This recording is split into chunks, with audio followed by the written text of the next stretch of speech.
Greetings, any awesome, warm, positive vibrations. So, just checking in. Came from the market, did some errands, and I realized I left some of my beautiful greens I got from this farm at the market, and it's blazing hot outside. So now I got to go all the way to the market.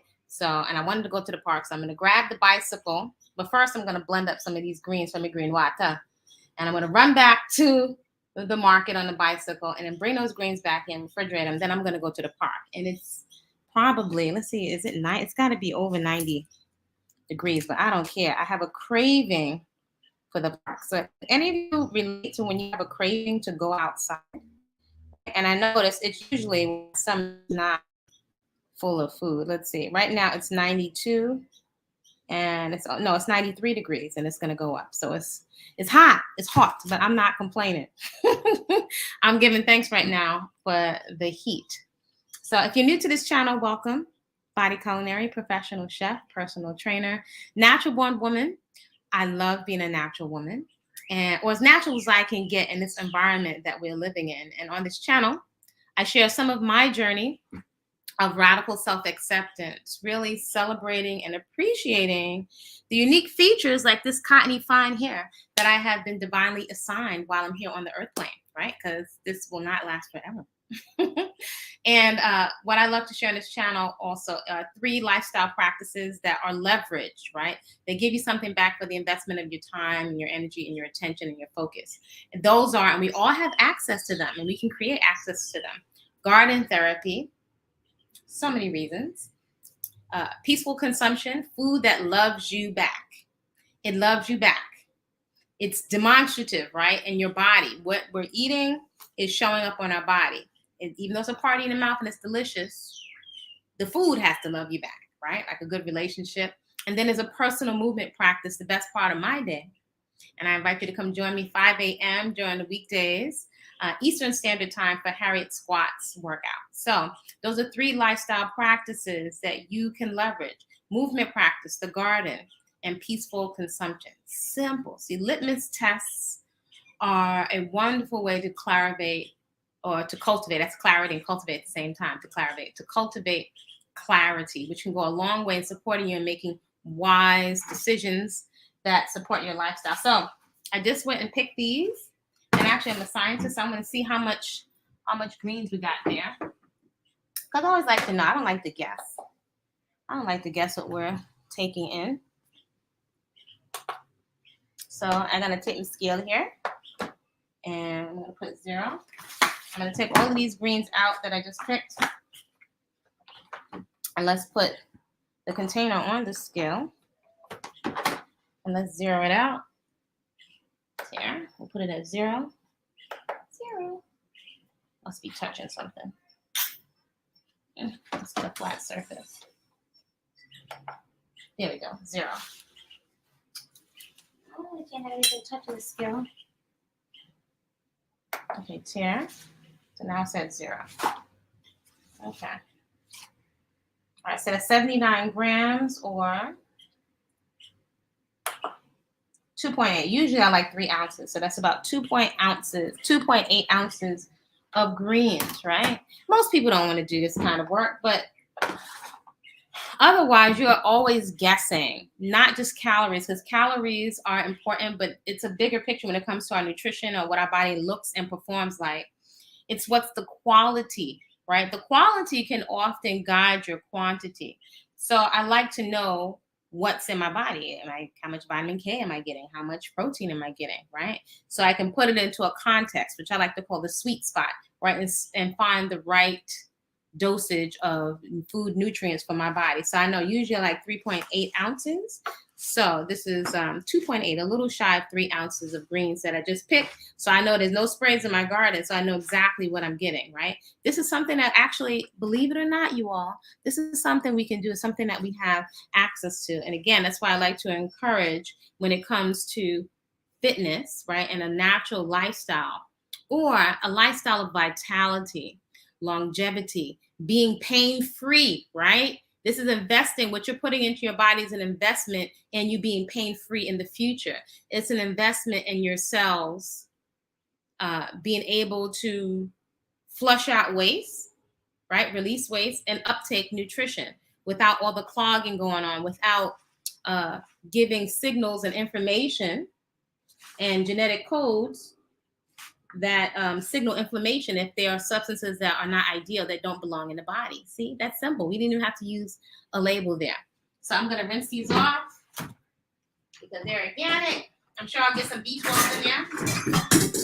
I'm sure I will get some B12. Right? So B12 is created in the gut. And we have sanitized everything to the point we've gone to the other extreme as a species. We sanitize all the B12 right out of the food. Right. So I wanted to say today, before I go to the park, you could do whatever you want to do. As I said before, I'm not the food police. I'm not a martyr, and I'm not Jesus Christ. I'm not here to take responsibility for what people are eating. I'm not here to tell you to eat meat or to not eat meat. I can tell you and share my experience. However, it is each of our responsibility to find your sweet spot. I don't think that there's any way around experimentation.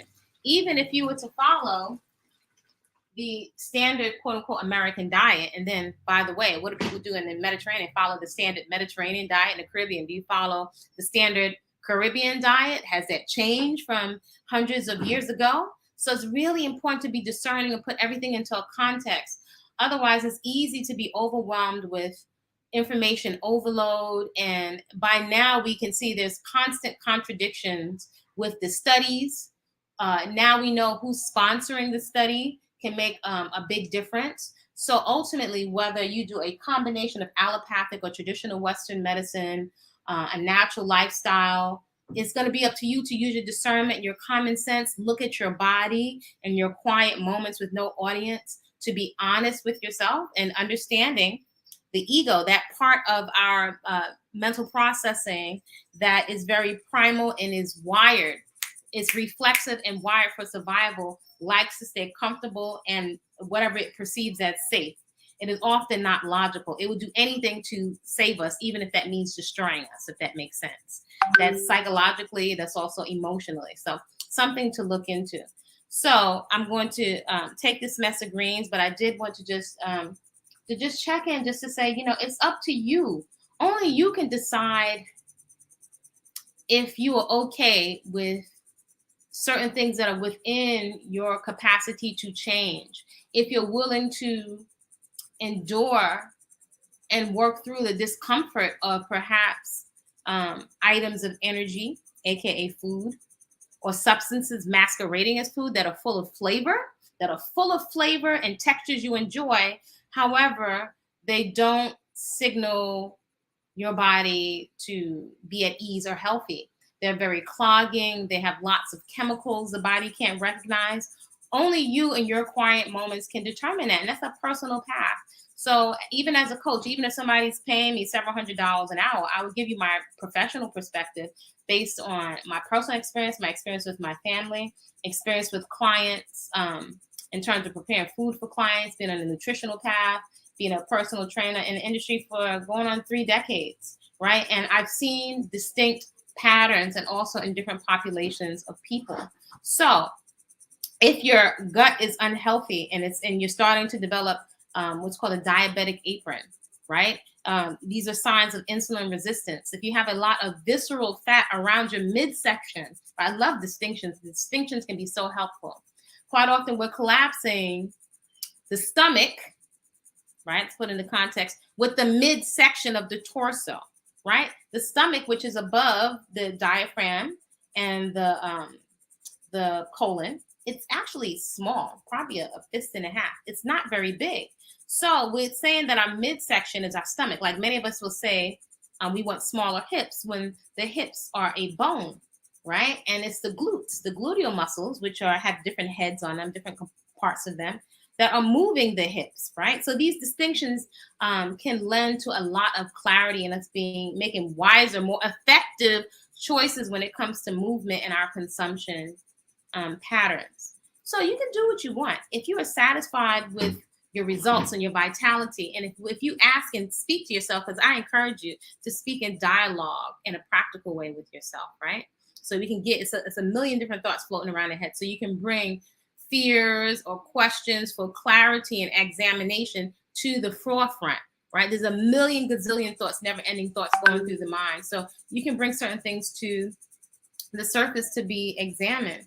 So if you're okay, right, and if you run the numbers, right, in a logical way to get some type of feedback and still put into a context around your gut, and if your gut is hanging over your midsection, right, it could be a sign that you are resistant to insulin, or your body's not producing insulin, or you've burned out several glands, or your adrenal glands are burnt out, your organs are really tired, you're wearing the body out, perhaps from too much recreational eating and too many substances that are masquerading as food, right? So your body's telling the truth. There's enough information out there, right, where you can run it through your litmus test and see if what you've considered as a good quote unquote diet or consumption pattern, if it's matching up with your performance and your longevity, or your vitality and your sleep. Only you can say that, and that is our personal responsibility. Whatever our past has been, right now, if you have the information and the tools, if you have a small space, you can do some type of movement. So it can be really beneficial to look at what can I do? What is there can I do? And what can I do consistently, right? And also just to get started doing something. There's this illusion and this prison of perfection that will stay stuck ruminating in the mind, turning things over, stressing out the mind, and never get into action. And it's just not effective. So you could do what you want. I ain't here to tell no folks what to do. However, I can share some of my insight and some patterns that are very helpful in a very simple way. And I can tell you fresh fruits and vegetables, which we know now, right? But how people don't want to deal with the stuff that we got to leave out if we want another level of result. That's the challenge, because a lot of the substances that we're eating are like our little pacifiers and our security blankets. And that's no joke. These psychological and subconscious links to different things we're using to soothe ourselves, which is also triggering certain chemicals inside of the body, opioids, so-called feel-good chemicals. Not all of them are good feel-good chemicals. Everything that tastes good, everything that feels good ain't good for you. Just ask just look at the rates of STDs and STIs and so on. Everything that feels good is not good for you. Yet, as a species, we are drawn to and hypnotized into a lot of cognitive dissonance. So if you want to continue to follow the crowd blindly, even if you're a young person, even if you're a good person, even if you consider yourself a religious person, then you will have to contend with the consequences. All of us. Nobody's exempt. Nobody is exempt. So you can run the numbers, look at your gut, look at what you're able to sustain in those quiet moments, which is why I love the early day. You can take the time to get clear and talk to yourself, speak to your cravings, talk to your cravings. And you know something, this is not good for me. This right here breaks out my skin, had loads of acne. Why am I drawn to this? It tastes so delicious. There's that ego again. Oh my gosh, so I want those barbecue potato chips. In fact, I want 2 extra large bags. Then I have audacity later to ask, like, I don't know why my skin is breaking out. That's cognitive dissonance. And that is a condition right now of the human species. And we high-five each other on it all the time. However, there's a lot to contend with in the latter portions of our life, and now earlier and earlier. There's now type 3 diabetes, and I think there's up to type 6. Now I'm hearing almost a type 12. So Alzheimer's, type 3. The STDs, are we gonna keep following celebrities and these fantasies and folks that show a behavior that is actually dangerous? And we allow it. We allow access to our psyches, our purse, and our panties and our pocketbooks. If we allow it, then what can we really say about the person that's victimizing us, right? And we're doing things in full knowledge. So it can be helpful to ask ourselves, why are we putting ourselves in harm's way? That's a principle. Litmus test again. Why am I putting my organs in harm's way? Why am I putting my reproductive organs in harm's way? Why am I putting my emotions in harm's way with someone that demonstrates a lack of responsibility or a lack of care and concern beyond physical attraction or temporary physical attraction?